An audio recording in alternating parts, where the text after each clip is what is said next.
The Return of the Crane. Once upon a time, there lived a kind-hearted old man. One winter day, the old man was walking in the mountains when he found a crane caught in a trap. The crane was looking at him as if asking for help. The grandfather felt sorry for the crane, so he removed the trap and let it go. The crane flew away joyfully. When the old man returned home that night, he was visited by a beautiful daughter whom he did not know. She said, "I am lost. Will you stay with me just for the night?" The old man readily agreed. The grandfather gladly agreed and welcomed the daughter into his home.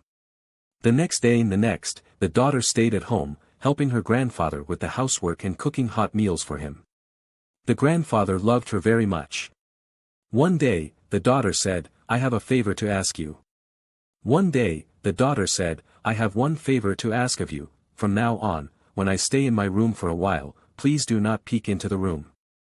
The grandfather wondered why, but he agreed to his daughter's request. The daughter stayed in her room for several days, working hard on something. A few days later, the daughter came out with a beautiful textile.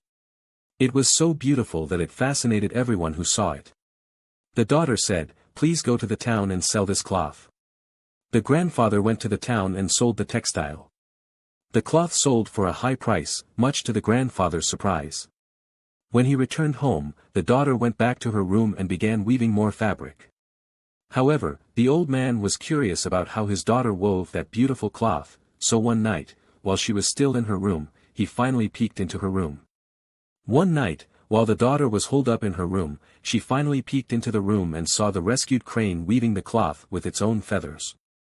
When the grandfather called out to her in surprise, the crane reverted to her daughter's form and said, "I am the crane who saved you that time. I had taken human form to return the favor. But now that my true identity is known, I cannot stay here." With tears streaming down her face, the daughter said, "Thank you very much.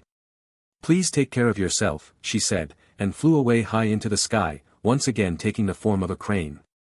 The grandfather was sad that the crane was gone, but he was grateful for the crane's repayment of his kindness and continued to live his life with a kind heart.